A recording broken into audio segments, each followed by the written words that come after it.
चलो जब ओम त्र्यंबकं यजामहे सुगंधिं पुष्टिवर्धनम् उर्वारुकमिव बंधनान् मृत्योर्मुक्षीमामृतात्। ओम नमः शिवाय।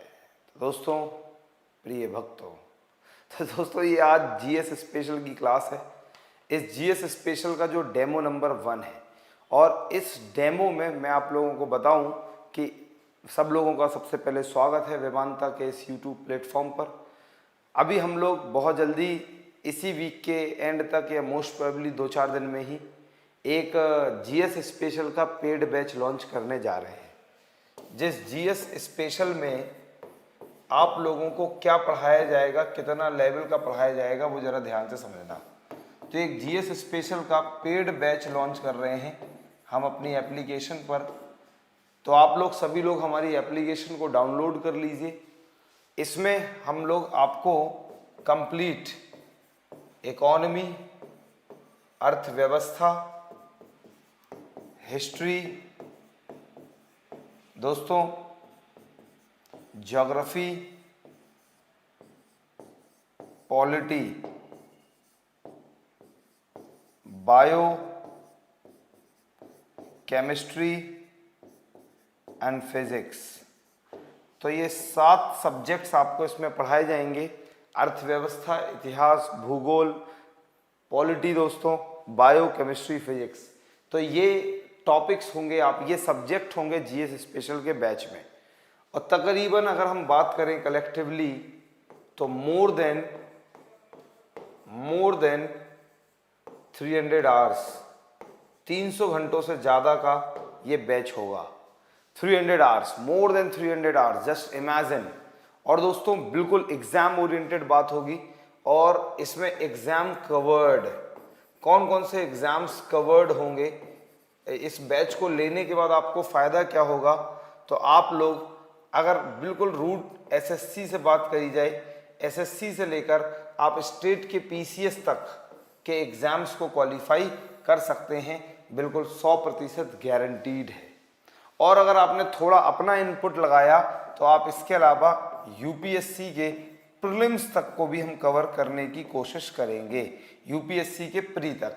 तो मतलब आपको बिल्कुल थ्योरी के साथ साथ आपको इतना कॉन्सेप्चुअल ज्ञान देंगे इस पूरे के पूरे बैच में जीएस स्पेशल के, जिसकी आज मंडे 19 अप्रैल 2021 आज डेमो क्लास है। आज का मैं आपको स्केड्यूल बता देता हूँ। आज का स्केड्यूल लिख लीजिए आप लोग। 10 बजे से लेकर 11 बजे तक मेरी क्लास है इकोनॉमी की दोस्तों। इसके बाद 11 से 12 आप लोगों की ज्योग्राफी की क्लास है। ज्योग्राफी तरुणा मैम लेंगी दोस्तों, तरुणा मैम ज्योग्राफी की क्लास लेंगी अभी आपकी। इसके अलावा 12 से लेकर 1 बजे तक दोस्तों आपकी फिजिक्स की क्लास होगी, और फिजिक्स की क्लास जो है वो प्रिंस त्यागी सर लेंगे। इसके अलावा अगर बात करें तो 1 से 2 आपकी हिस्ट्री की क्लास होगी, आज की बात कर रहे हैं ये। और हिस्ट्री की क्लास उज्ज्वल प्रताप सिंह सर लेंगे, उज्ज्वल सर दोस्तों बहुत खतरनाक हिस्ट्री पढ़ाते हैं। अगर बात करें 2 से 3 तो 2 से 3 आपकी फिर केमिस्ट्री की क्लास होगी, और ये जो केमिस्ट्री है ये भी प्रिंस त्यागी सर लेंगे दोस्तों। तो ये इसके अलावा फिर 3 से 4 बायो की क्लास होगी, और ये जो बायो की क्लास है ये रवि सर लेंगे, दोस्तों रवि सर। और अगर बात करें 4 से 5 आप लोगों की क्लास होगी पॉलिटी की। तो ये जो पॉलिटी की क्लास है, पॉलिटी की क्लास अनादि गौतम सर लेंगे दोस्तों। ये रही हमारी पूरी की पूरी अनादि सर। तो ये रहे पूरे के पूरे सभी सब्जेक्ट्स। अगर हम बात करें, सबसे पहली क्लास आज 10 बजे है, दूसरी क्लास 11 बजे, तीसरी क्लास 12 बजे, चौथी क्लास 1 बजे, पांचवी क्लास 2 बजे, छठवीं क्लास 3 बजे, और सातवीं क्लास ये रही दोस्तों। ये है पूरा कंप्लीट जीएस स्पेशल का डेमो। और आप लोगों को इतना शानदार इसमें तैयार कराएंगे, इतना शानदार डेमो देंगे आप लोगों को दोस्तों कि बहुत आनंद आने वाला है। आप इन डेमो से समझ सकते हैं कि टीचर्स आपको किस लेवल का पढ़ाने वाले हैं। तो I am just saying to you कि आप ज़्यादा ज़्यादा इस इवेंट को शेयर करें, ज़्यादा ज़्यादा अपने दोस्तों को बताएं। चलिए अब मैं इकोनॉमी की क्लास को प्रारंभ करता हूं और इकोनॉमी स्टार्ट करता हूं। तो स्टार्ट करेंगे दोस्तों, आज डेमो है तो स्टार्ट करेंगे विद द वेरी, तो सभी लोगों का स्वागत है, बिल्कुल सभी लोगों का, सभी भाई बहनों का स्वागत है। Shweta Srivastava good morning. और बच्चों को थोड़ा शेयर करो, ज़्यादा से ज़्यादा लोगों को जोड़ो। तो अभी हम आज एक टॉपिक स्टार्ट कर रहे हैं जिसका नाम है इन्फ्लेशन।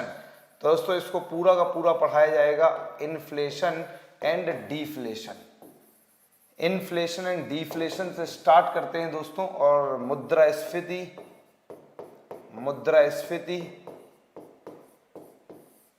एवं अविस्फीति, यहां से स्टार्ट करेंगे। मुद्रास्फीति एवं अविस्फीति।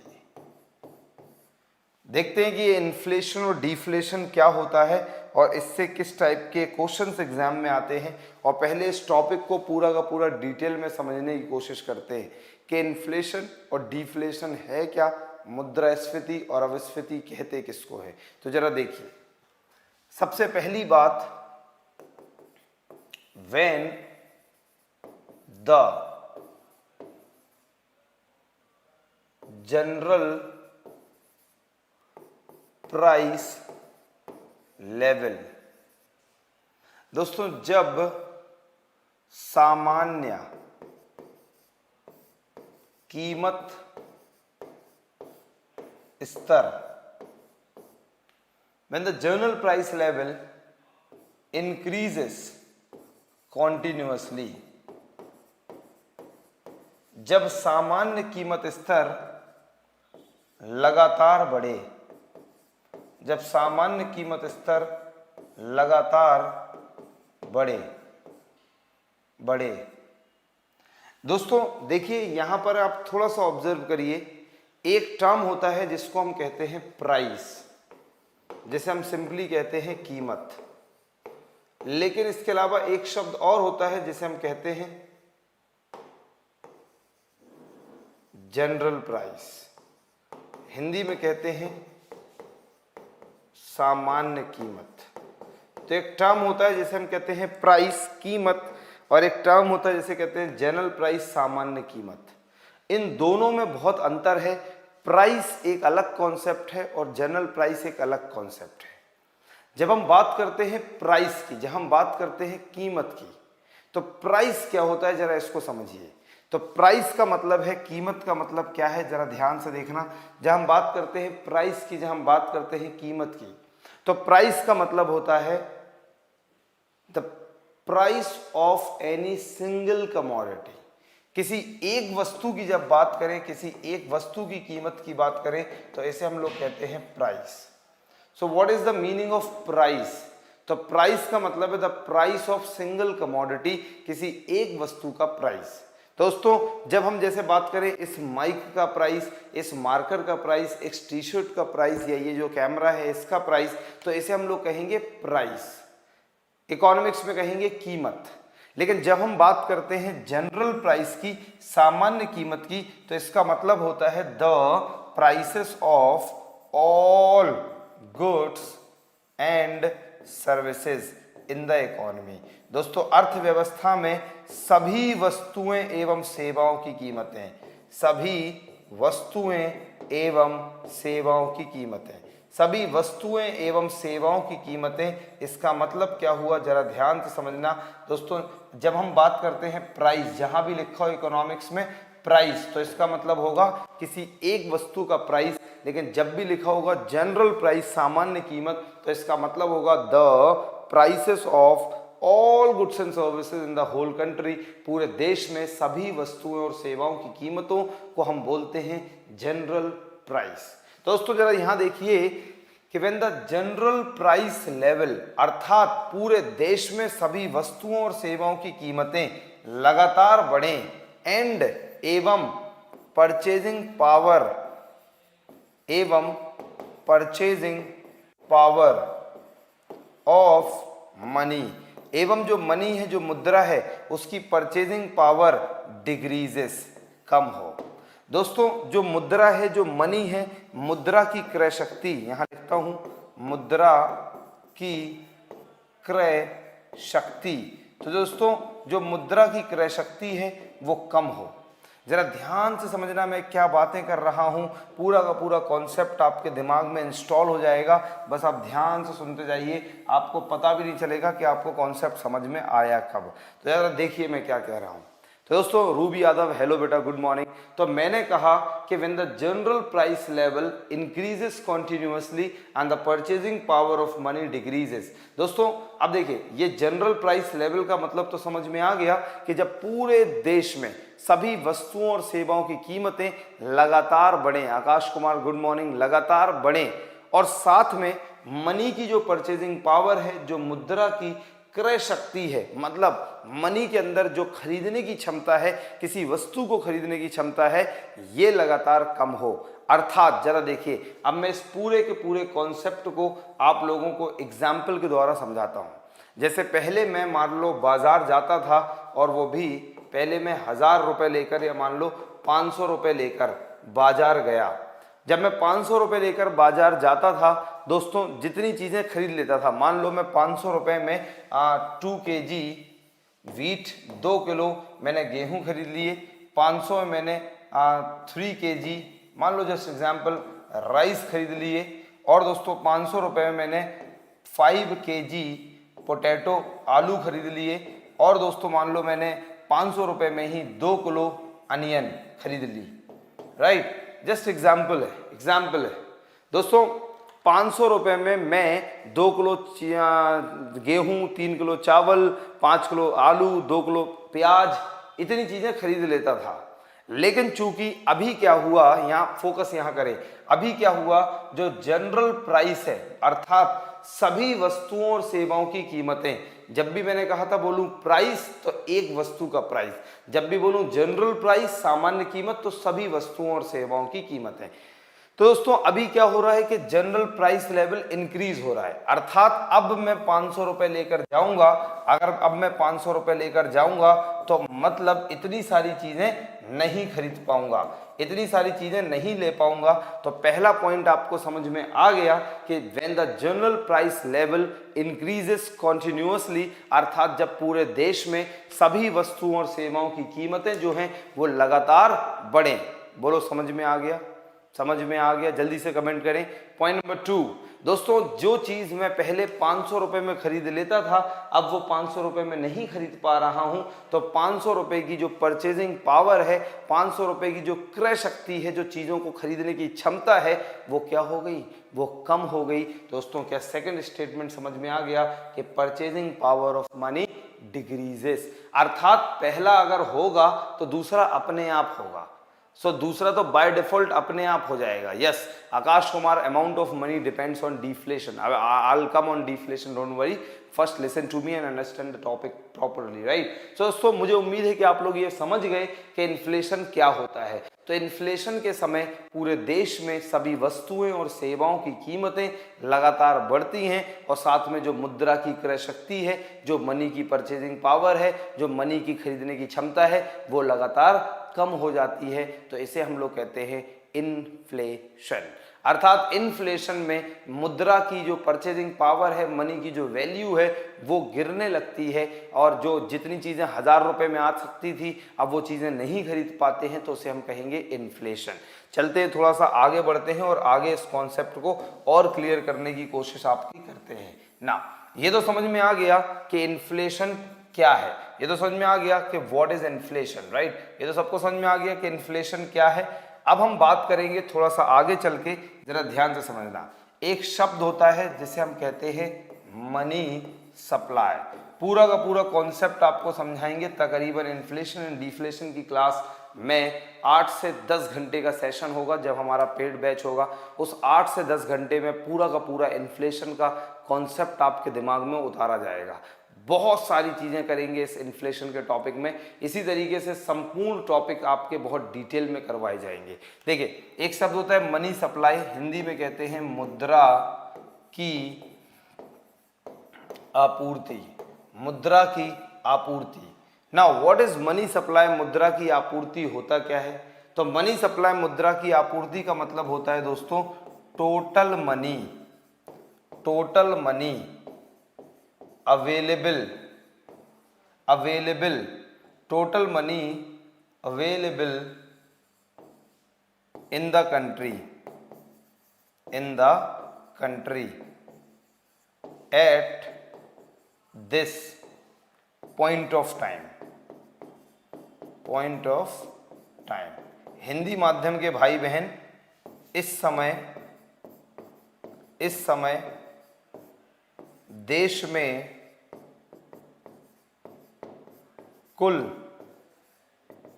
कितनी मुद्रा है? इस समय देश में कुल कितनी मुद्रा है? दोस्तों इस समय देश में कुल कितनी मुद्रा है? सो this is called money supply. इस समय आपकी जेब में कितना पैसा है, ये आपकी मनी सप्लाई है। मेरी जेब में कितना पैसा है, ये मेरी मनी सप्लाई है। पूरे देश में कितना पैसा है, ये देश की मनी सप्लाई है। तो मनी सप्लाई, मुद्रा की आपूर्ति का मतलब होता है the total money available in the whole country at this point of time. इस समय पूरे देश में कुल कितनी मुद्रा है, इसे कहेंगे मनी सप्लाई, इसे कहेंगे मुद्रा की आपूर्ति। तो जरा ध्यान से सुनना पूरे के पूरे कॉन्सेप्ट को। अगर मान लो पूरे देश में मनी सप्लाई बढ़ जाती है, पूरे देश में मनी सप्लाई बढ़ जाती है, पूरे देश में जो मुद्रा की आपूर्ति है वो बहुत ही ज़्यादा हो जाती है, पूरे देश में बहुत ज़्यादा मनी सप्लाई हो गई, पूरे देश में जो मुद्रा की आपूर्ति है वो मान लो बढ़ गई। इसी को दोस्तों इकोनॉमिक्स के एक लैंग्वेज में इसी मनी सप्लाई को बोलते हैं लिक्विडिटी। कॉपी में नोट कर लो, इसी को बोलते हैं लिक्विडिटी, हिंदी में कहते हैं तरलता। लिक्विडिटी, तरलता। मान लो दोस्तों पूरे देश में मनी सप्लाई बहुत ही ज़्यादा बेहतरीन लेवल पे बढ़ जाती है और मनी सप्लाई बहुत ज़्यादा बढ़ गई। मनी सप्लाई इतनी ज़्यादा बढ़ गई कि क्या बताएं दोस्तों, बहुत मनी सप्लाई बहुत ज़्यादा देश में मनी हो गई, मुद्रा की आपूर्ति बहुत ज़्यादा हो गई। इसका मतलब है देश में बहुत ज़्यादा पैसा हो गया और देश में बहुत ज़्यादा पैसा होने के कारण लोगों के जेबों में पैसा होगा। अगर दोस्तों मनी सप्लाई बढ़ेगी तो इसका मतलब है लोगों के पास जो पैसा होगा, लोगों के पॉकेट में जो पैसा होगा वो क्या होगा, ज़्यादा होगा। तो लोगों के पॉकेट में पैसा ज़्यादा होगा।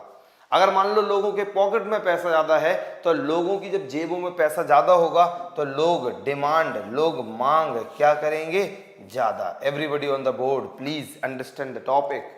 दोस्तों अगर पूरे देश में मनी सप्लाई, पूरा कॉमन सेंस का टॉपिक है यार, बस दिमाग लगाना है थोड़ा सा और अपना दिल यहाँ पर देना है बस। तो देखो कैसे आपका दिल दिमाग एक साथ काम करेगा। देखिए तो अगर मनी सप्लाई बहुत ज़्यादा हो जाती है तो ऐसा होने से लोगों की जेबों में, लोगों के पॉकेट्स में बहुत ज़्यादा पैसा होगा। अगर लोगों के पास बहुत ज़्यादा पैसा होगा तो लोगों की डिमांड बढ़ेगी, लोगों की मांग बढ़ेगी।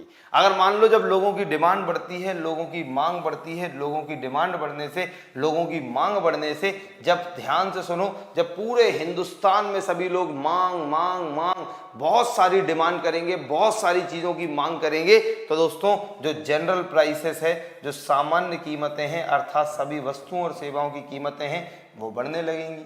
और जब जनरल प्राइस बढ़ने लगेगा तो इसी को हम क्या बोलेंगे, इन्फ्लेशन। इसी को क्या बोलेंगे, मुद्रास्फीति। तो इसको क्या बोलेंगे दोस्तों, इन्फ्लेशन। इसको हम बोलेंगे मुद्रास्फीति।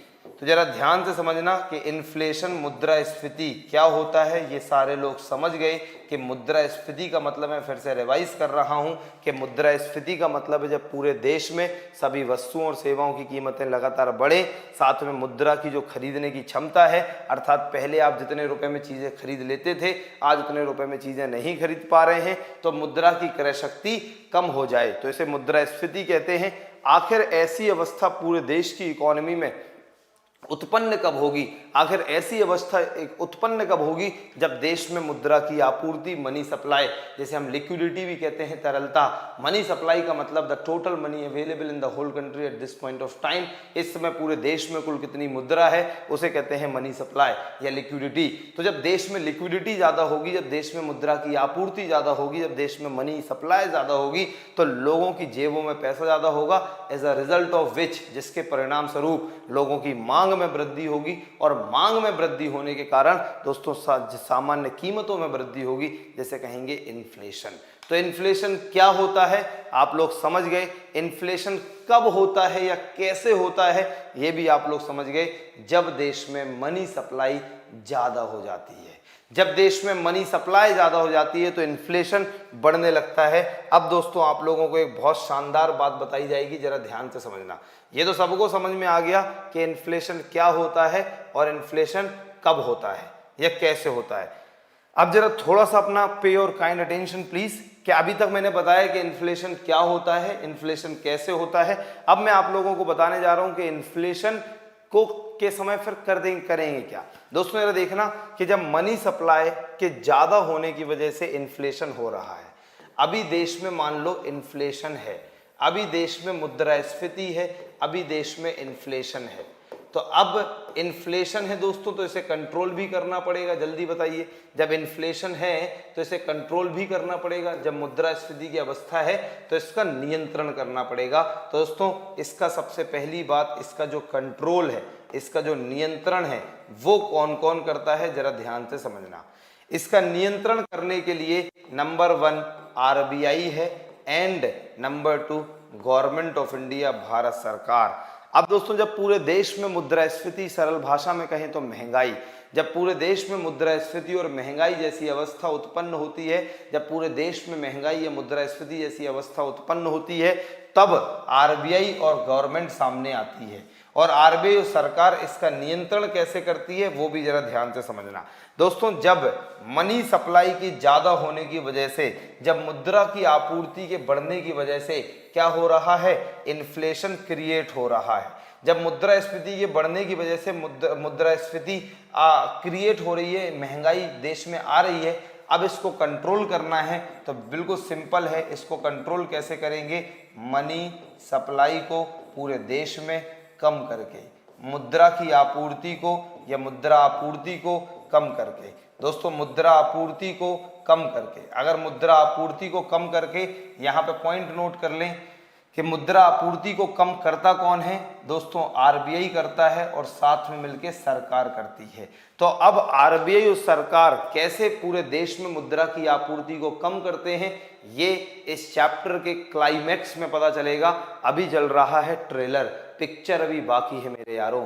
दोस्तों अभी सिर्फ ये ट्रेलर चल रहा है इन्फ्लेशन का, अभी पूरी मूवी दिखाई जाएगी, 7-8-9 घंटे की मूवी, और लास्ट के 1-2 घंटों में आपको क्लाइमैक्स दिखाया जाएगा और बताया जाएगा कि कैसे आरबीआई और कैसे सरकार पूरे देश में मुद्रा की आपूर्ति का नियंत्रण करती हैं और इन्फ्लेशन को कंट्रोल करती हैं। लेकिन थोड़ा सा झलक अभी मैं आपको दे दूं कि आरबीआई अपनी मॉनेटरी पॉलिसी, कॉपी में नोट कर लो, आरबीआई अपनी मॉनेटरी पॉलिसी, हिंदी में लिख लो मौद्रिक नीति।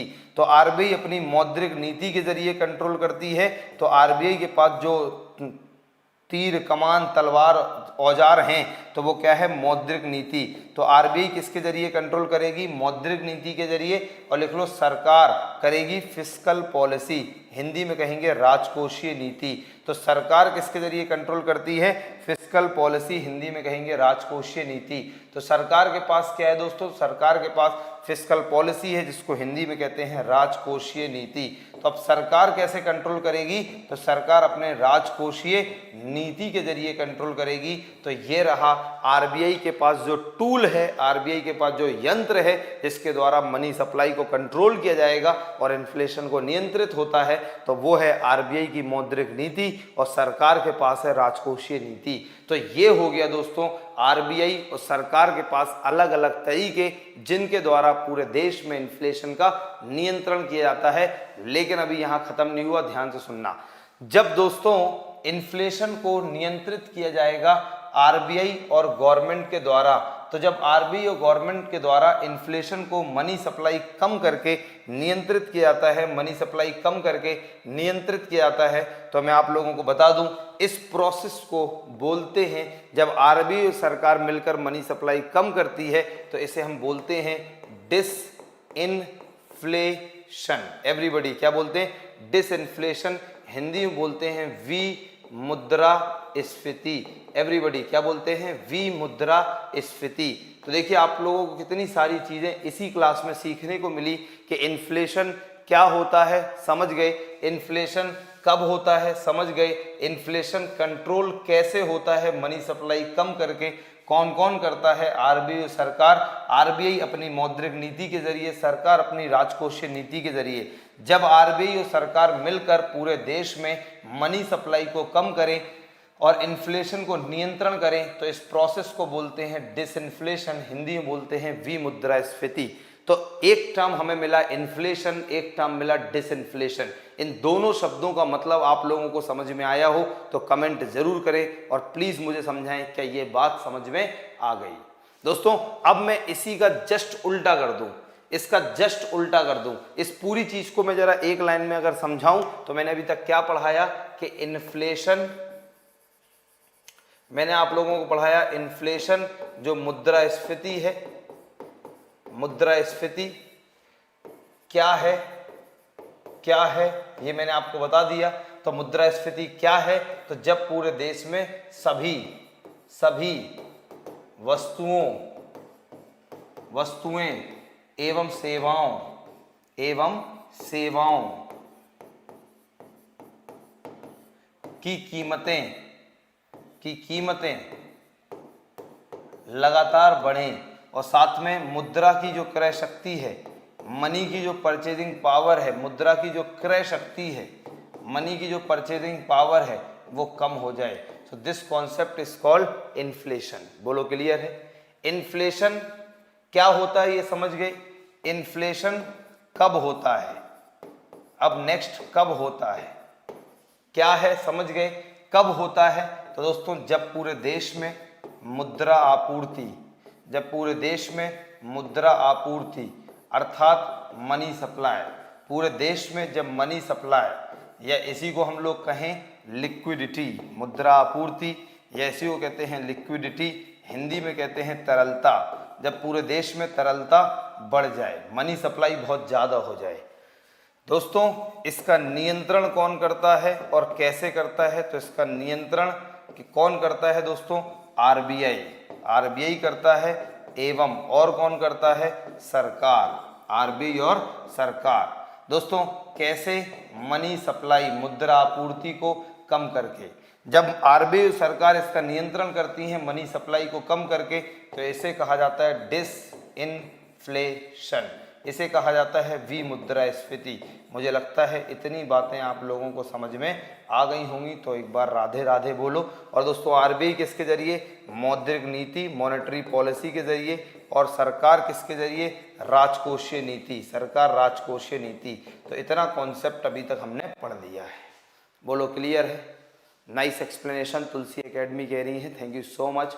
तो इतना एक्सप्लेनेशन हमने कर लिया है, अब हम आगे चलते हैं। देखिए दोस्तों अब हम आगे चलते हैं और बात करते हैं डिसइन्फ्लेशन की, बात करते हैं डिफ्लेशन, सॉरी बात करते हैं डिफ्लेशन। इन्फ्लेशन का जस्ट उल्टा, खत्म। अविस्फीति, अविस्फीति दोस्तों, अविस्फीति जस्ट उल्टा। व्हाट इज अविस्फीति? जरा ध्यान से समझना। डिफ्लेशन का मतलब है दोस्तों, अविस्फीति का मतलब है जब सभी वस्तुओं एवं सेवाओं की कीमतें लगातार कम हो। दोस्तों जस्ट उल्टा, जब सभी वस्तुओं और सेवाओं की कीमतें लगातार कम हो, when the general price level, इसका मतलब आप लोग समझ ही गए, in the general price level, that is the prices of all goods and services in the whole country, general price level क्या हो दोस्तों? general price level decreases continuously, लगातार कम हो।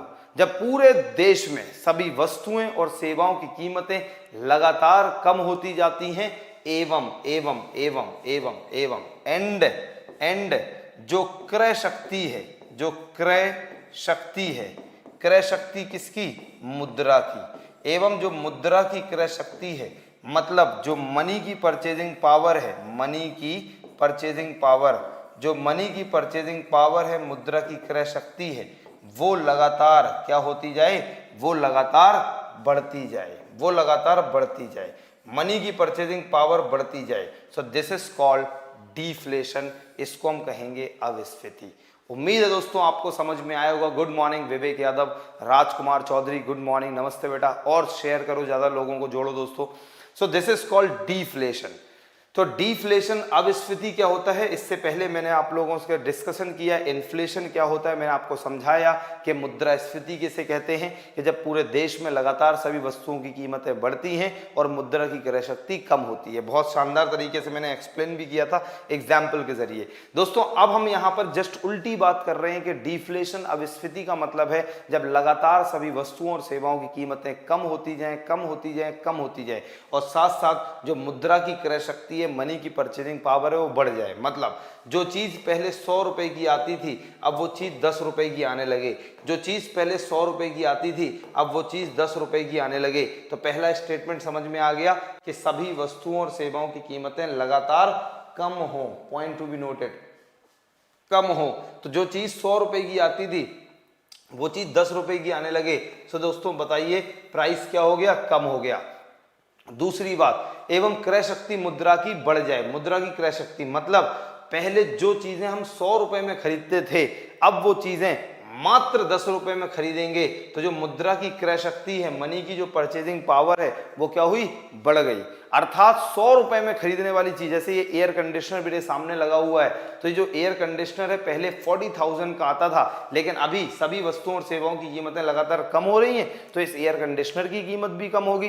तो अब ये जो एयर कंडीशनर है 40,000 से इसका प्राइस धीरे धीरे कम हुआ, धीरे धीरे कम हुआ, 35,000, 30,000, फिर 28,000, फिर मान लो 25,000, 24,000, 20,000, और दोस्तों कम होते होते हो गया 10,000, 8,000, 4,000 में मिलने लगे, 4,000 में मिलने लगे। तो पहला स्टेटमेंट सबको समझ में आ गया कि जब सभी वस्तुओं और सेवाओं की कीमतें लगातार और वो भी ग्रेजुअली धीरे धीरे क्या हो, कम हो।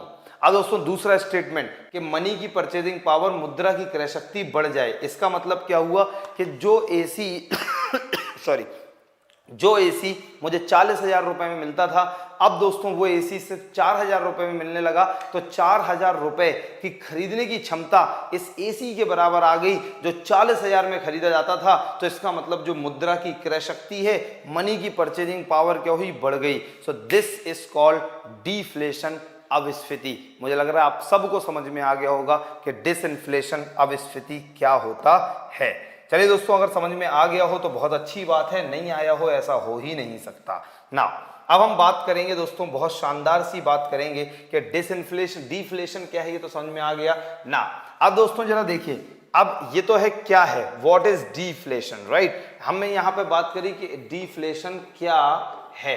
तो दोस्तों इसी तरीके से मैं आपको इकोनॉमी के हर एक टॉपिक के बारे में डिटेल्ड डिस्कशन करूंगा इस जीएस स्पेशल के पेड बैच में, जिसका डेमो चल रहा है अभी। तो आप सिर्फ ये देख लें कि किस तरीके से पढ़ाया जाएगा, कौन सा टीचर किस तरीके से पढ़ा रहा है, क्या आप अगर पैसा अपना खर्च करेंगे तो क्या कुछ फायदा भी होगा या फायदा नहीं होगा। तो इसका दोस्तों हल आप लोगों को निकालना है, तभी बैच खरीदना है। अगर आपको लगे कि नहीं कोई फायदा नहीं है तो आप बिल्कुल बैच ना खरीदें ना।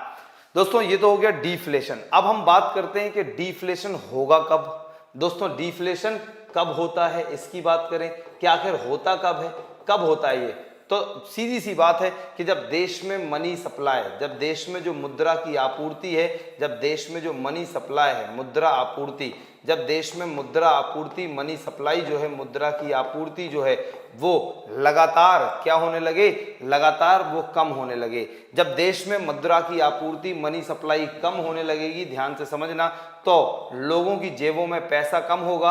अब लोगों के पास जब पैसा कम होगा तो लोगों की जो डिमांड है, लोगों की जो मांग है, अब लोगों की जेबों में जब पैसा ही नहीं है तो लोगों की डिमांड क्या होने लगेगी, कम।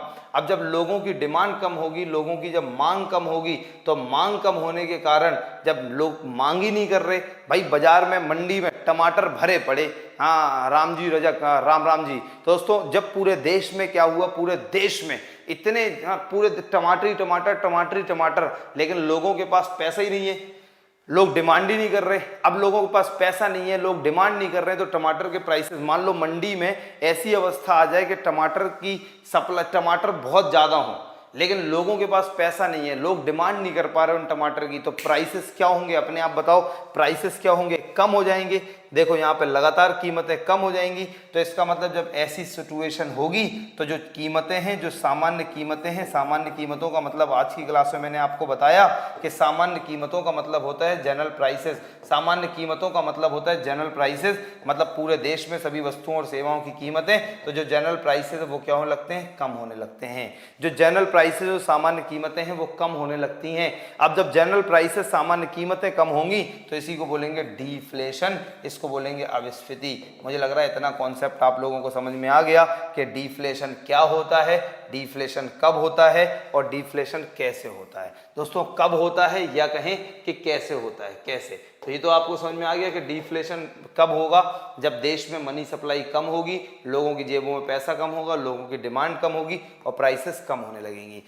तो इसे कहते हैं डिफ्लेशन। क्या है, इसे कहते हैं डिफ्लेशन कैसे और कब होगा। नाउ जरा ध्यान समझना, अब इसका नियंत्रण पे बात करते हैं। अब भाई नियंत्रण पे बात करते हैं कि इसका नियंत्रण कैसे किया जाएगा, डिफ्लेशन का कंट्रोल कैसे किया जा सकता है, अब पूरे देश में डिफ्लेशन की अवस्था को नियंत्रित कैसे किया जाएगा। तो बिल्कुल सिंपल सी बात है यार कि जब कम खाने से भूख लग रही तो ज़्यादा खा लो, भूख मिट जाएगी। अर्थात जब पूरे देश में अगर मनी सप्लाई, पूरे देश में मुद्रा की आपूर्ति, मनी सप्लाई को आप लोग बढ़ा दें, पूरे देश में मनी सप्लाई बढ़ाकर, अब जब मनी सप्लाई बढ़ जाएगी तो लोगों के पास पैसा आएगा, लोग डिमांड करने लगेंगे, लोग डिमांड करने लगेंगे तो प्राइसेस अपने आप बढ़ जाएंगे, तो प्राइसेस अपने आप बढ़ जाएंगे और इसी को बोलेंगे डिफ्लेशन क्या हो गया, कंट्रोल हो गया। और दोस्तों ये जो मनी सप्लाई के बढ़ाने का काम है, ये जो मनी सप्लाई के बढ़ाने का काम है, ये आप लोग पहले ही पढ़ चुके। कौन करेगा, आरबीआई करेगा और साथ में कौन करेगा, गवर्नमेंट।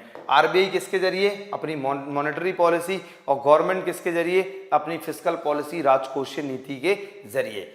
दोस्तों जब देश में आरबीआई, सीखने वाली बात यहाँ पे कुछ और है, जरा ध्यान से समझना, जब पूरे देश में आरबीआई और सरकार मिलकर मनी सप्लाई को कम करते हैं और मनी सप्लाई को बढ़ाते हैं, जब पूरे देश में आरबीआई और सरकार मिलकर मनी सप्लाई को बढ़ाते हैं और डिफ्लेशन को कंट्रोल करते हैं, तो इस प्रोसेस को बोला जाता है रीफ्लेशन।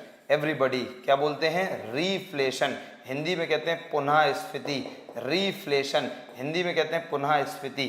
सो व्हाट इज रीफ्लेशन, पुनः स्फीति, तो मुझे लग रहा है आप लोग समझ गए कि रीफ्लेशन पुनः स्फीति क्या होता है।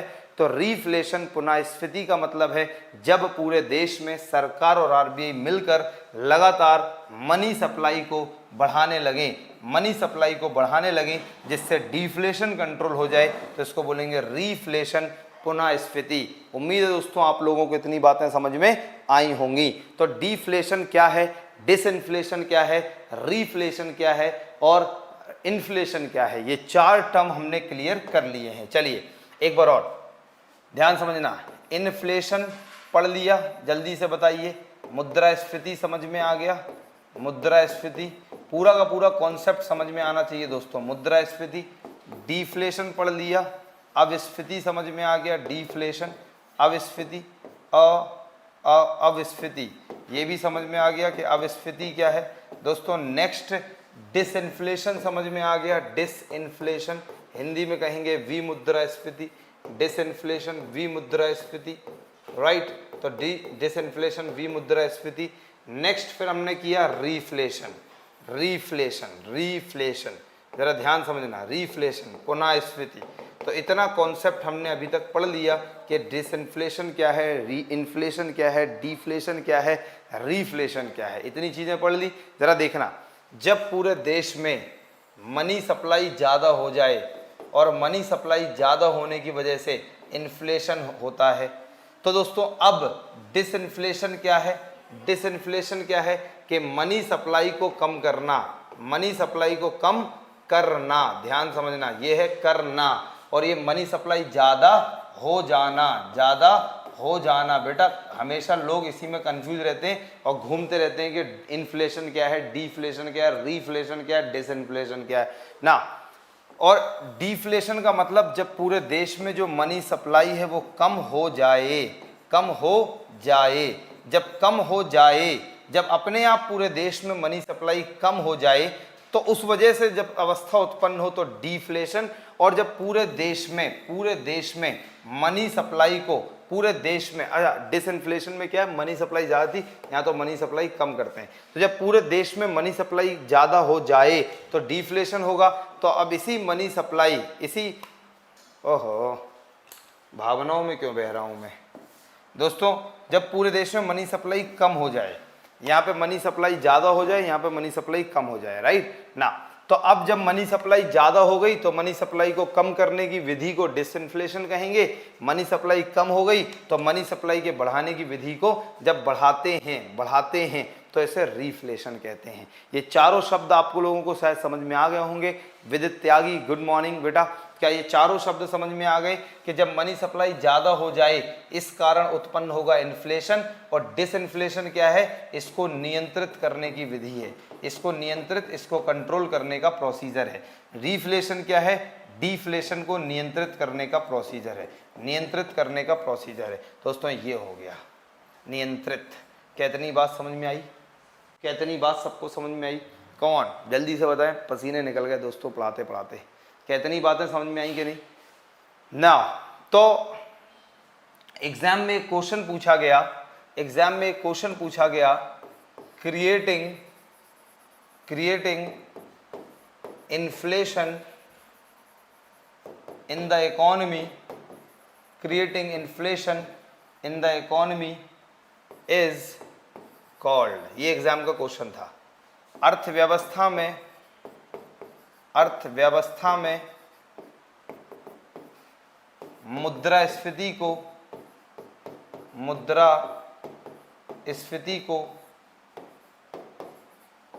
उत्पन्न करना, अर्थव्यवस्था में मुद्रास्फीति को उत्पन्न करना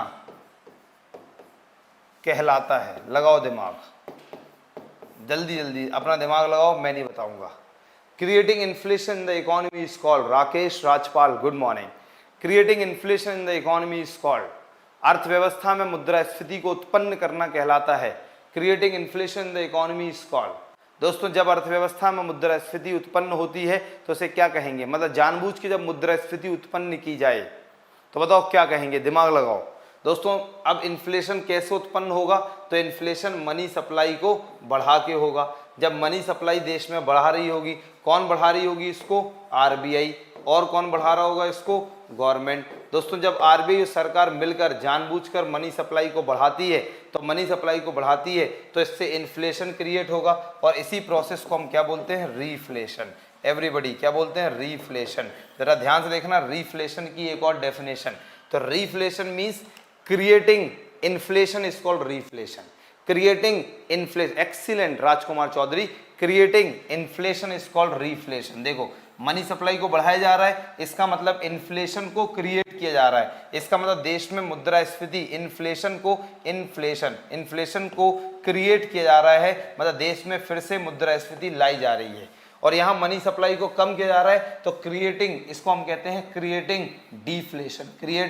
डिफ्लेशन। बताओ दोस्तों बिल्कुल डेप्थ तक कॉन्सेप्ट समझ में आया या नहीं आया, ईमानदारी से दोस्तों अपने कमेंट दीजिए, और बिल्कुल डिटेल में क्या कॉन्सेप्ट समझ में आया, is it has been all clear और नॉट, ईमानदारी से बताइए। सो दोस्तों दिस इज कॉल्ड का इन्फ्लेशन, डिफ्लेशन क्या होता है, कैसे होता है, कब होता है। अब मैं आप लोगों को थोड़ा सा और स्मार्ट तरीके से पढ़ाने की कोशिश करता हूं और बताता हूं। देखिए हाँ, तो अभी इसकी ज़रूरत नहीं है, जरा इसकी ज़रूरत देखते हैं दोस्तों। इसी तरीके से बहुत डिटेल में आप लोगों को पढ़ाए जाएंगे हर एक टॉपिक ना। यहाँ देखिए अब मैं आप लोगों को थोड़ा सा इन्फ्लेशन और डिफ्लेशन के बारे में बता दूं कि देखिए कि क्या है, जो भी मैंने अभी तक पढ़ाया इस तरीके से आप लोगों को बिल्कुल बोर्ड पर प्रेजेंटेशन करके, इस तरीके से पूरा बोर्ड का उपयोग करके हर एक टॉपिक पढ़ाए जाएंगे। दोस्तों अगर आप लोग ध्यान से पढ़ रहे हो और सच में सीरियस स्टूडेंट हैं तो वेदांता इतना सीरियस है आपके लिए कि आपने अगर एक बार एक कोर्स हमसे पढ़ा तो दोस्तों आप जीवन भर के लिए बहुत ज़्यादा आनंदमय होगा। तो दीपांशु कंचन कह रहे हैं yes sir we got it, properly. Thank you so much. तो राकेश राजपाल के सर टेलीग्राम पर लिंक दिया कीजिए। यस, टेलीग्राम की लिंक इस वीडियो के डिस्क्रिप्शन में है, आपको वहां से मिल जाएगी। कुछ किया जाता है कुछ हो जाता है, राजकुमार चौधरी, राइट। चलिए देखिए अब व्हाट इज इन्फ्लेशन, मुद्रास्फीति देखना। तो when the general price level increases continuously, तो आप लोगों को इस पीडीएफ्स भी मिलेंगी दोस्तों, इस पेड बैच की, जो पेड बैच की पीडीएफ्स हैं वो भी आपको प्रॉपरली मिलेंगी, आप पीडीएफ से भी डाउनलोड कर सकते हैं। रूबी यादव कह रही है सर आप कितने अच्छे समझाते हैं। थैंक यू सर, बहुत अच्छे से समझ में आ रहा है, थैंक यू बेटा। ना व्हाट इज इन्फ्लेशन, जरा ध्यान समझना कि when the general price level increases continuously, the point to be noted here, continuously लगातार बढ़ना चाहिए, एंड द लगातार बढ़ना चाहिए मतलब ये है कि जो चीज 10 रुपए की थी अब वो 12 रुपए की, धीरे धीरे 15 रुपए की, धीरे धीरे 20 रुपए की, धीरे धीरे 22 रुपए की, फिर दोस्तों 25 रुपए की, फिर 40 रुपए की, फिर 50 रुपए की, लगातार बढ़ना चाहिए, लगातार बढ़ना चाहिए। मतलब ये नहीं 10 रुपए से हो गई 20 रुपए और रुक गई बस ना, लगातार कॉन्टिन्यूसली बढ़ना चाहिए। And the purchasing power of money decreases, then it is called inflation. दोस्तों जब ये दोनों काम होंगे, जब सामान्य कीमत स्तर लगातार बढ़े और साथ में मुद्रा की क्रय शक्ति कम हो, तभी इसको हम कहेंगे मुद्रास्फीति, तभी इसको कहेंगे मुद्रास्फीति। तो आप समझ गए, बस एक लाइन याद रख रही है कि जब जनरल प्राइसेस बढ़े और जब मनी की परचेजिंग पावर कम हो, भाई इतना सा याद रख लीजिए। सो दिस इज कॉल्ड इन्फ्लेशन। जब जनरल प्राइसेस सामान्य कीमतें बढ़े और मनी की परचेजिंग पावर मुद्रा की क्रय शक्ति कम हो, तो इसे हम कहेंगे deflation, inflation. That's it. Now next point देखिए आप लोग क्या है, next point is money supply. Next point is money supply. Money supply को ही लिक्विडिटी कहते हैं, मुद्रा की आपूर्ति कह लो या तरलता कह लो। दोस्तों what is money supply, the total money available in the whole country at this point of time is called money supply। जितना मैंने बोला वो सब आप लोगों को यहाँ पे करवा रहा हूँ। दोस्तों व्हाट इज मनी सप्लाई, इस समय पूरे देश में कुल कितना पैसा है उसे मनी सप्लाई बोलते हैं। जैसे कि मैंने कहा आपके पास कितना पैसा है ये आपकी मनी सप्लाई है। तो जब पूरे देश में, पूरे हिंदुस्तान में इस समय कुल कितनी मुद्रा उपलब्ध है उसे हम कहेंगे मुद्रा आपूर्ति या तरलता, राइट। अब जरा एक इस फ्लो चार्ट को देखना, इस फ्लो चार्ट से कॉन्सेप्ट समझने की कोशिश करना कि देखिए जब मनी सप्लाई पूरे देश में ज़्यादा होती है, जब मनी सप्लाई पूरे देश में ज़्यादा होती है इसका मतलब लिक्विडिटी हाई है, इसका मतलब तरलता बहुत ज़्यादा है। जब बहुत ज़्यादा तरलता है, जब मनी सप्लाई बहुत ज़्यादा है तो लोगों के पास पैसा ज़्यादा होगा तो लोग डिमांड बहुत ज़्यादा करेंगे। तो यहाँ more money supply creates inflation, अधिक मुद्रा की आपूर्ति मुद्रास्फीति उत्पन्न कराती है। कैसे, जब मनी सप्लाई ज़्यादा होगी तो लोग डिमांड ज़्यादा करेंगे, लोगों के पास जब पैसा ज़्यादा होगा तो लोग डिमांड ज़्यादा करेंगे। इस वजह से डिमांड ज़्यादा करने की वजह से जो सामान्य कीमत स्तर है, जो जनरल प्राइस लेवल है, जो सामान्य कीमत स्तर है, जो जनरल प्राइस लेवल है वो लगातार क्या होगा दोस्तों, बढ़ेगा। जब सामान्य कीमत स्तर बढ़ेगा तो इससे क्या होगा, जब सामान्य कीमत स्तर बढ़ने लगा मतलब 100 रुपए की चीज़ अब दोस्तों 1000 रुपए में मिलने लगी। ध्यान समझना, जो 100 रुपए में हम खरीद लेते थे अब वो 1000 रुपए में भी नहीं खरीद पा रहे। ध्यान सुनना, जो चीज़ हम 100 रुपए में खरीद लेते थे अब वो 1000 रुपए में भी नहीं खरीद पा रहे। तो 100 रुपए की परचेजिंग पावर, 100 रुपए की जो क्रय शक्ति है वो दोस्तों क्या हुई, कम हुई। और जब ऐसी सिचुएशन आएगी तो इसे कहेंगे इन्फ्लेशन। तो इसका मतलब इन्फ्लेशन क्या होता है ये तो आप समझ गए। अब इन्फ्लेशन का कॉज देखो, कारण। तो इन्फ्लेशन का कॉज क्या है, मनी सप्लाई का बढ़ना। मनी सप्लाई का बढ़ना ही इन्फ्लेशन का कॉज है, इन्फ्लेशन का कारण है। बोलो राधे राधे, आनंद आया या नहीं आया, सही से बताइए ईमानदारी से, क्या पूरा का पूरा फ्लो चार्ट समझ में आया या नहीं आया। जिसको नहीं आया हो यहाँ पे बहुत सारी बातें मैंने लिख भी रखी हैं, आप लोगों को थोड़ा जूम करता हूँ, आप लोग इसको पढ़ भी सकते हैं, राइट ना। तो आप लोग इसको पढ़ भी सकते हैं कि जब हमारे देश में मुद्रा की आपूर्ति बढ़ जाती है तो लोगों की मांग भी बढ़ जाती है, इससे वस्तुओं की कीमतें बढ़ जाती हैं। मांग बढ़ने से वस्तुओं की कीमतें बढ़ जाती हैं और मुद्रा की क्रय शक्ति कम हो जाती है। इससे पूरे देश में मुद्रास्फीति उत्पन्न हो जाती है। दूसरी बात दोस्तों जो आप लोगों को याद रखनी, जो मैंने अभी भी पढ़ाया था कि हिंदुस्तान में मुद्रास्फीति को नियंत्रित, ये देखिए नियंत्रित, कंट्रोल, तो हिंदुस्तान में मुद्रास्फीति को नियंत्रित कंट्रोल करने का काम कौन करता है, आरबीआई करता है और साथ में गवर्नमेंट करती है। कौन कौन करता है दोस्तों, आरबीआई करता है और साथ में गवर्नमेंट करती है, राइट ना। आरबीआई और गवर्नमेंट मुद्रास्फीति को नियंत्रित करने के लिए मनी सप्लाई को क्या करेगी, कम करेगी। Point to be noted, money supply को क्या करेगी, कम करेगी। क्योंकि दोस्तों ऊपर हमने देखा कि मनी सप्लाई मुद्रा आपूर्ति के बढ़ने के कारण क्या होगा, इन्फ्लेशन होगा। तो अब इसको हमें नियंत्रित करना है, इसको हमें कंट्रोल करना है। जब कंट्रोल करना है तो क्या करेंगे, मनी सप्लाई को कम कर देंगे, मनी सप्लाई को कम कर देंगे। बोलो जी, क्लियर है ना। अब आरबीआई एंड गवर्नमेंट जब मनी सप्लाई को कम करती हैं, आरबीआई और गवर्नमेंट जब मनी सप्लाई को कम करती हैं और मुद्रास्फीति को नियंत्रित करती है, मुद्रास्फीति को नियंत्रित करती है, तो इकोनॉमिक्स की भाषा में इसे विमुद्रास्फीति या डिसइंफ्लेशन कहते हैं। बोलो समझ में आया, विमुद्रास्फीति या डिसइंफ्लेशन कहते हैं। बोलो समझ में आया। सो दिस इज कॉल्ड इन्फ्लेशन और डिसइंफ्लेशन का कॉन्सेप्ट। दोस्तों डिफ्लेशन क्या होगा, जस्ट उल्टा डिफ्लेशन, जब पूरे देश में सामान्य कीमत स्तर लगातार क्या हो, कम हो और साथ में जो परचेजिंग पावर है मनी की वो क्या हो, बढ़ जाए, तो इसे कहेंगे डिफ्लेशन। क्या कहेंगे दोस्तों, डिफ्लेशन। इतना कॉन्सेप्ट आपको समझ में आ गया है। सो this is called deflation, right ना। तो इसे कहेंगे डिफ्लेशन। और अब दोस्तों थोड़ा सा आगे बढ़ें डिफ्लेशन के कॉन्सेप्ट को थोड़ा और आगे बढ़ाते हैं। तो देखिए, तो डिफ्लेशन के कॉन्सेप्ट को थोड़ा और आगे बढ़ाते हैं, तो जरा ध्यान से समझना है यहाँ पर कि आखिर अब डिफ्लेशन को इस फ्लो चार्ट के द्वारा समझने की कोशिश करना कि आखिर डिफ्लेशन जैसी अवस्था उत्पन्न क्यों होती है। तो डिफ्लेशन जैसी अवस्था उत्पन्न क्यों होती है, जब मनी सप्लाई पूरे देश में क्या हो, कम हो। जब पूरे देश में मनी सप्लाई क्या हो, कम हो। जब पूरे देश में मनी सप्लाई कम होती है तो इस वजह से तरलता कम होगी, लिक्विडिटी क्या होगी, कम होगी। अब लिक्विडिटी, तरलता कम होने की वजह से जब लोगों की जेबों में मुद्रा की आपूर्ति, जब मुद्रा आपूर्ति नहीं है पूरे देश में, जब पूरे देश में पैसा ही नहीं है, तो लोगों की डिमांड क्या होगी, कम होगी। लोगों की डिमांड कम होगी और डिमांड कम होने की वजह से जो कीमतें हैं, जो सामान्य कीमतें हैं, जो सभी वस्तुओं और सेवाओं की कीमतें हैं वो कम होने लगेंगी। और जब कीमतें कम होंगी, ध्यान समझना, मतलब जो चीज़ आप 100 रुपये में खरीद लेते थे, अब वो चीज़ आप 5 रुपये में खरीद पा रहे हो। जो चीज़ें अब कीमतें इतनी कम हो गई, 100 रुपये की चीज़ 5 रुपये में हो गई, तो मतलब जो चीज़ 100 रुपये में खरीदते थे वो सिर्फ 5 रुपये में खरीदोगे। तो 5 रुपये की परचेजिंग पावर, 5 रुपये की मनी 5 रुपये मतलब परचेजिंग पावर ऑफ मनी, मुद्रा की क्रय शक्ति क्या होगी, बढ़ जाएगी। जब मुद्रा की क्रय शक्ति बढ़ जाएगी तो इसी कॉन्सेप्ट को कहेंगे डिफ्लेशन। अब डिफ्लेशन का कारण क्या है, तो सिंपल सी बात है, जब मनी सप्लाई कम होगी तो डिफ्लेशन उत्पन्न होगा। So this is called deflation, this is called अविस्फीति। बोलो क्लियर है। अब दोस्तों इसी कॉन्सेप्ट को थोड़ा आगे बढ़ाते हुए तो मैंने पूरा का पूरा कॉन्सेप्ट समझाया और हिंदुस्तान में मुद्रास्फीति को नियंत्रित करने के लिए आरबीआई और गवर्नमेंट करती है।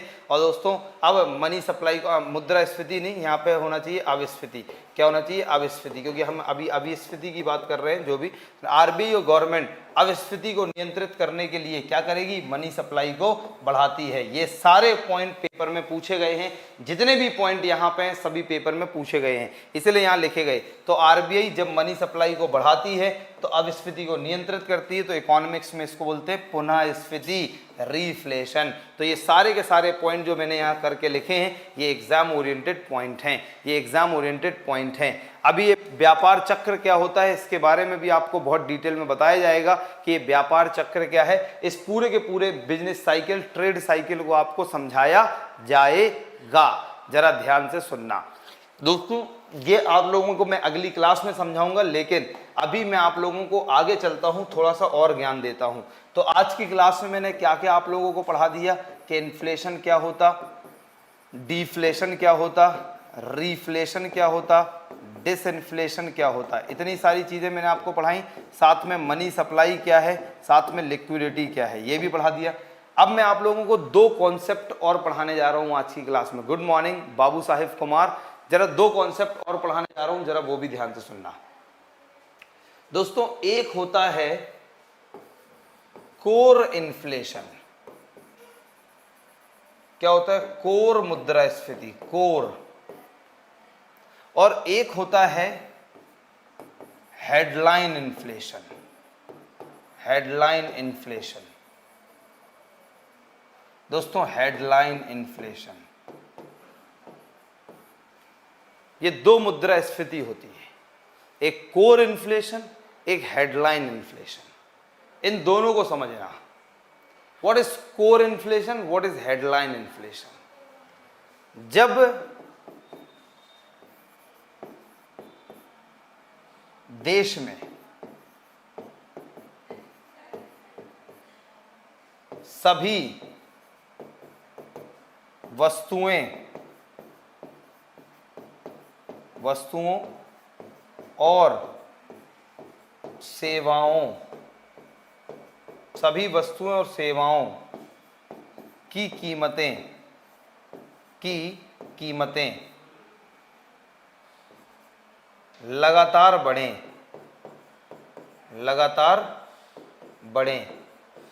लगातार बढ़ें। जब देश में सभी वस्तुओं और सेवाओं की कीमतें लगातार बढ़ें, फूड, खाद्यान्न एंड फ्यूल, ईंधन के कीमतों को छोड़कर। कॉन्सेप्ट देखिए दोस्तों, जब पूरे देश में सर भी सबसे क्या होता है, सैपे से सैपे, पता समझ में आया? चौधरी जी फिर से पूछिए ना। जरा कोर इन्फ्लेशन को समझने की कोशिश करेंगे कि what is core inflation. Core inflation क्या है? तो जब देश में सभी वस्तुओं और सेवाओं की कीमतें लगातार बढ़े, सिर्फ खाद्यान्न आइटम जो हैं, फूड आइटम्स जो हैं और फ्यूल आइटम जो हैं, कोल, पेट्रोलियम वगैरह वगैरह, इनके प्राइसेस को छोड़कर। जब आप फूड और फ्यूल प्राइसेस को छोड़ दो, बाकी सभी वस्तुओं और सेवाओं की कीमतें बढ़ती हैं, तो इसे कोर इन्फ्लेशन कहते हैं। जैसे आपने अर्थ के पार्ट जब पढ़े होंगे तो आपने पढ़ा होगा क्रस्ट, मेंटल, कोर। तो कोर का मतलब बिल्कुल डीपेस्ट, बिल्कुल इंटरनल। दोस्तों सिर्फ फूड और फ्यूल प्राइसेस को छोड़कर जब पूरे देश में सभी वस्तुओं और सेवाओं की कीमतें बढ़ती हैं, तो इसे हम लोग कहते हैं कोर इन्फ्लेशन। इसे कहते हैं कोर मुद्रास्फीति। कितनी बात समझ में आई?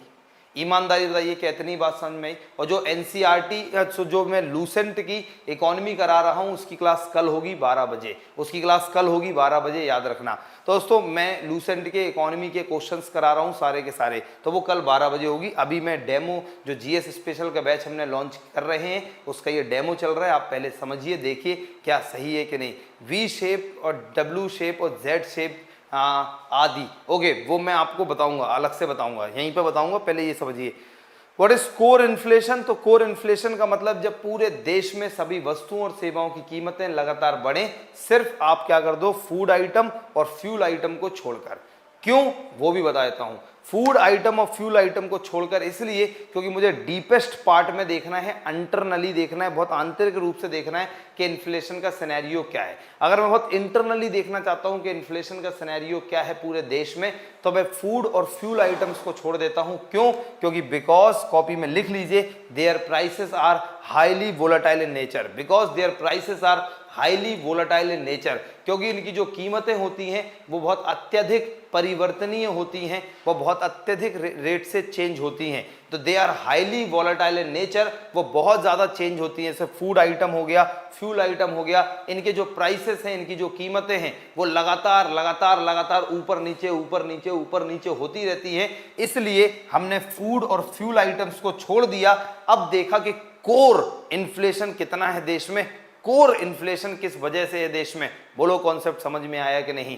तो जब हम कोर इन्फ्लेशन की बात करते हैं तो फूड और फ्यूल आइटम्स को छोड़ देते हैं, बाकी सभी वस्तुओं और सेवाओं की कीमतों में कितना प्राइस बढ़ रहा है, तो इसे कहेंगे core inflation. What is headline inflation? जो मैंने एक्चुअली आपको इन्फ्लेशन की मीनिंग बताई थी, जब सभी वस्तुएं एवं सेवाएं, जब सभी वस्तुओं एवं सेवाओं की कीमतें, जब सभी वस्तुओं एवं सेवाओं की कीमतें क्या हो, जब सभी वस्तुओं और सेवाओं की कीमतें लगातार क्या हो दोस्तों, लगातार बढ़े। जब सभी वस्तुओं और सेवाओं की कीमतें लगातार बढ़े, इसमें फूड एंड फ्यूल आइटम्स भी इंक्लूड है, फूड और फ्यूल आइटम्स भी शामिल हैं। दोस्तों मुझे लग रहा है आप लोग समझ गए कि हेडलाइन इन्फ्लेशन क्या है। तो हेडलाइन इन्फ्लेशन का मतलब ये वही इन्फ्लेशन है जो मैं इतनी देर से इन्फ्लेशन कर रहा था। तो हेडलाइन इन्फ्लेशन का मतलब हुआ when the prices of all goods and services in the whole country including the food and fuel prices are also increasing, so that is called headline inflation. So whenever I am talking about the headline inflation, that means this includes the food and fuel prices as well. इसमें खाद और ईंधन पदार्थों की कीमतें भी शामिल होती हैं। when I am referring to the core inflation, this means that कि here in the core inflation the food and the fuel prices are not included। दोस्तों इसमें फूड और फ्यूल प्राइसेस इंक्लूड नहीं होते हैं और इसमें फूड और फ्यूल प्राइसेस इंक्लूड होते हैं। दोस्तों ये रहा कि इन्फ्लेशन क्या होता है, कोर इन्फ्लेशन क्या है, हेडलाइन इन्फ्लेशन क्या है, हाँ, और डिसइन्फ्लेशन क्या है, री इन्फ्लेशन क्या है, डीफ्लेशन क्या है। अगली क्लास में मैं आपको कुछ और टर्म्स बताने वाला हूं दोस्तों, जैसे स्क्यूफ्लेशन क्या होता है, स्क्यूफ्लेशन मैं बताऊंगा आपको। स्ट्रक्चरल इन्फ्लेशन क्या है दोस्तों, जरा ध्यान समझना, स्ट्रक्चरल या बॉटलनेक इन्फ्लेशन। बेटा जाओ और 10 किताबें आज की खोल के देखो और 10 किताबों में एक साथ अगर इतने सारे शब्द मिल जाएं तो दोस्तों एडमिशन फ्री तुम्हारा, ओपन चैलेंज, राइट नाउ। दोस्तों अब आगे देखिए फिर मैं आप लोगों को बताऊंगा डिमांड पुल इन्फ्लेशन क्या है। डिमांड पुल इन्फ्लेशन, बहुत सारी चीजें अगली क्लास में मैं आपको पढ़ाने वाला हूं। डिमांड पुल इन्फ्लेशन, फिर कॉस्ट पुश इन्फ्लेशन की बात करेंगे, कॉस्ट पुश इन्फ्लेशन की बात करेंगे। फिर इसके बाद क्रीपिंग इन्फ्लेशन पे आऊंगा मैं, क्रीपिंग इन्फ्लेशन, क्रीपिंग इन्फ्लेशन। फिर इसके बाद मैं आप लोगों को बताऊंगा क्रीपिंग इन्फ्लेशन के बाद वॉकिंग इन्फ्लेशन। ये वॉकिंग इन्फ्लेशन क्या होता है, वॉकिंग इन्फ्लेशन। वॉकिंग इन्फ्लेशन के बाद हम बात करेंगे रनिंग इन्फ्लेशन। इसके बाद हम बात करेंगे दोस्तों गैलोपिंग इन्फ्लेशन। फिर हम बात करेंगे दोस्तों हाइपर इन्फ्लेशन। दिमाग की बत्ती जला देंगे दोस्तों, खोपड़ा खोल देंगे इकोनॉमिक्स पढ़ाते पढ़ाते। उम्मीद है दोस्तों आपको ये सब चीजें लग रहा होगा वाह। तो भाई देखिए इतनी सारी चीजें मैं अगली क्लास में कराऊंगा। स्क्यूफ्लेशन, स्ट्रक्चरल या bottleneck inflation, demand pull inflation, cost push inflation, creeping inflation, दोस्तों walking inflation, running inflation, galloping and hyper inflation, इतने सारे टर्म्स अभी और बताएंगे। तभी मैंने कहा कि ये जो इन्फ्लेशन और डिफ्लेशन का टॉपिक है ये मैं तकरीबन आप लोगों को करवाऊंगा कितने समय तक, तो मैं करवाऊंगा कम से कम 8 से 10 घंटे का ये पूरा टॉपिक है, इन्फ्लेशन एंड डिफ्लेशन।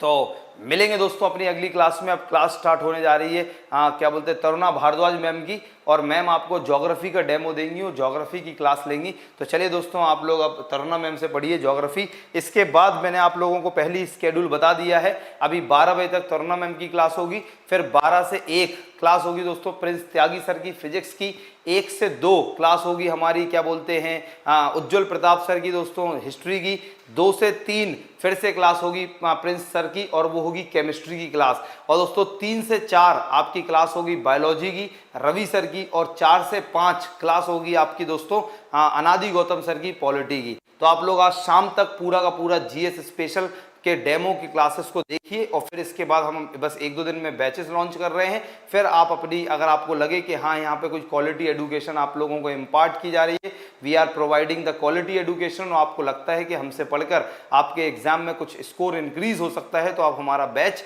परचेस कर सकते हैं। तो दोस्तों मिलते हैं तरुणा मैम के साथ। प्लीज तरुणा मैम आइए।